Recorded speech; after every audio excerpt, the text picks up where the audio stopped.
नमस्कार, मी ॲडव्होकेट वैशाली कोराटे बोलते आहे।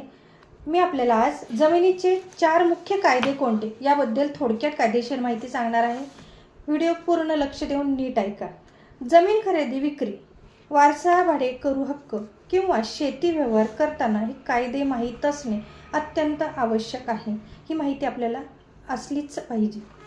सगळ्यात पहिले ट्रान्सफर ऑफ प्रॉपर्टी ॲक्ट 1882 हा कायदा मालमत्तेच्या खरेदी विक्री, गिफ्ट डीड तसेच गहाण, लीज यासारख्या व्यवहारांवर लागू होतो। जमीन विकताना किंवा खरेदी करताना सेल डीड कसा असावा, गहाण ठेवलेली जमीन कशी सोडवायची, हे सगळं याच्यामध्ये येतं।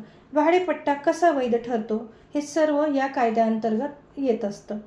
दुसरं आहे रजिस्ट्रेशन ॲक्ट 1908। जमिनीचा व्यवहार केल्यानंतर तो नोंदणी म्हणजेच रजिस्ट्रेशन करणे बंधनकारक आहे। 100 रुपयापेक्षा जर जास्त किमतीचा स्थावर मालमत्ता असल्यास रजिस्ट्रेशन करणे आवश्यक आहे। नोंदणी न झाल्यास व्यवहार कायदेशीर दृष्ट्या अपूर्ण राहू शकतो, म्हणून रजिस्ट्रेशन ऑफिसमध्ये कागदपत्रे नोंदवणे हे अत्यंत महत्त्वाचं आहे। तिसरं आहे महाराष्ट्र लँड रेव्हेन्यू कोड 1966। महाराष्ट्रात जमिनीचे सातबारा उतारा, फेरफार, जमिनीची नोंद, शेती जमीन तसेच रूपांतरण यासाठी हा मुख्य कायदा आहे।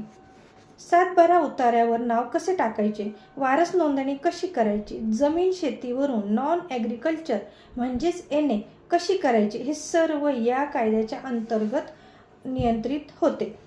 चौथं आहे महाराष्ट्र टेनन्सी म्हणजेच टेनन्सी आणि ॲग्रिकल्चरल लँड 1948। हा कायदा शेतकरी आणि भाडेकरू यांच्या हक्काचे संरक्षण करतो। कोण शेती जमीन खरेदी करू शकतो, भाडेकरूला मालकी हक्क कधी मिळतो, शेती जमीन बिगर शेतकऱ्याला विकता येते का, सर्व प्रश्नांची उत्तरे या कायद्याअंतर्गत येत असतं। चुकीची माहिती आणि कागदपत्रातील त्रुटींमुळे वर्षानुवर्ष कोर्टात खटले हे चालू शकतात, म्हणून जमीन व्यवहार करण्यापूर्वी योग्य कायदेशीर सल्ला घेणे तुम्हाला गरजेचे आहे। योग्य वकिलांचा नक्की सल्ला घ्या। ही 4 जमिनीबद्दल तुम्हाला मी मुख्य कायदे सांगितलेले आहे।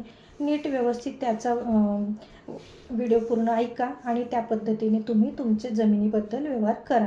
आपल्याला हा कायदेशीर व्हिडिओ कसा वाटला नक्की मला सांगा, कॉमेंटमध्ये लिहून सांगा। माझ्या चॅनलला लाईक करा, शेअर करा आणि मेन म्हणजे सबस्क्राईब करा। धन्यवाद।